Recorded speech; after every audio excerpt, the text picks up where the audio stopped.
Vous m'aviez demandé un update de mon TOEIC quand j'ai passé l'examen du TOEIC, du coup il y a 10 jours. J'ai eu les résultats ce matin. Je suis trop contente parce que j'ai eu plus que ce que je voulais. J'ai eu 950 sur 990. Donc vraiment je suis trop contente. Parce que pour rappel, du coup je vous avais expliqué, mais dans mon école, en gros pour être diplômé, on est obligé d'avoir le TOEIC à 880. Même si on a tout fait des cours à côté, même si on a validé tous nos stages, etc. Sauf que moi j'avais pas envie d'avoir juste 880 parce que vraiment les langues c'est un peu un de mes domaines de prédilection. Genre l'anglais c'est grave mon truc depuis grave longtemps. Du coup là ça correspond à plus que le palier C1.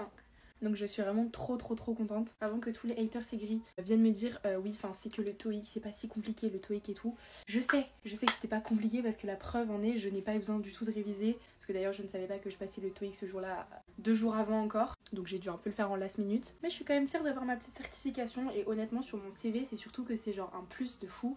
Genre je sais pas si vous vous rendez compte à quel point les employeurs maintenant ils accordent de fou de l'importance au score TOEIC etc. Mais dans certaines entreprises c'est grave un critère de base et moi je sais que mon école voulait qu'on passe le TOEIC donc j'avais pas passé autre chose que le TOEIC. Parce que pour tous ceux qui m'ont dit ouais enfin passe Cambridge on en repart et tout, j'ai déjà passé un diplôme Cambridge quand j'étais au lycée. Pour l'époque par rapport au niveau qui était attendu pour les gens au lycée j'avais eu un très bon niveau donc ne vous en faites pas. Et le TOEFL en vrai j'en ai pas vraiment besoin. En fait la différence entre le TOEIC et le TOEFL, sans parler de l'épreuve et de la consistance de l'épreuve, c'est que en fait le TOEFL ça te permet plus d'accéder dans des très grandes écoles, universités etc. Et c'est vrai que c'est le TOEFL qui est demandé par exemple si tu veux rejoindre des universités à l'étranger qui requièrent un niveau d'anglais quasi excellent. En revanche en entreprise c'est plutôt le TOEIC qui prime, je sais plus exactement pour quelle raison mais en fait on va se dire que le TOEIC c'est pour les entreprises là où le TOEFL l'est plus pour les écoles. Et voilà c'est un choix, chacun passe ce qu'il veut mais moi je suis trop contente franchement. C'est ma petite fierté personnelle même si c'est rien de dingue, genre je sais que c'était pas excessivement compliqué. C'est quand même beaucoup de concentration d'un coup et moi il faut savoir que j'ai été diagnostiquée avec des troubles de concentration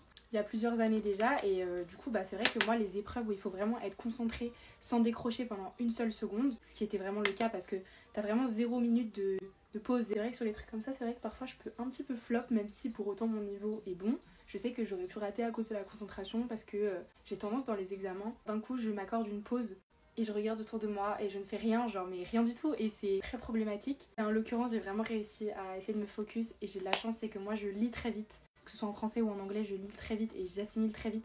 Et du coup, pour toute la partie reading, j'ai été hyper rapide là où je sais que des gens ont galéré à avoir le temps de finir et tout. Donc c'est vrai que ça dépend de la capacité de lecture aussi de chacun. Par contre, moi, les seules séances de révision que j'ai faites, c'est-à-dire faire un test blanc, parce que notre école, en gros, nous avait fourni un accès premium à un truc qui s'appelle Prep My Test, quelque chose comme ça. Et on pouvait faire des tests officiels blancs et j'en avais fait 2 et à chaque fois j'avais les 880 bien sûr, mais j'avais toujours 910 maximum je crois. La plupart de mes potes ils avaient même pas le 880. Le test et la plupart on avait beaucoup mieux qu'aux entraînements donc c'est bizarre comme si c'était plus simple en vrai. Mais en tout cas je suis contente et mes parents vont être contents. Bref voilà je vous fais plein de gros bisous et en tout cas si vous passez votre TOEIC bientôt et tout, ne stressez pas, c'est pas compliqué. Faites-vous confiance et surtout réussissez à vous concentrer.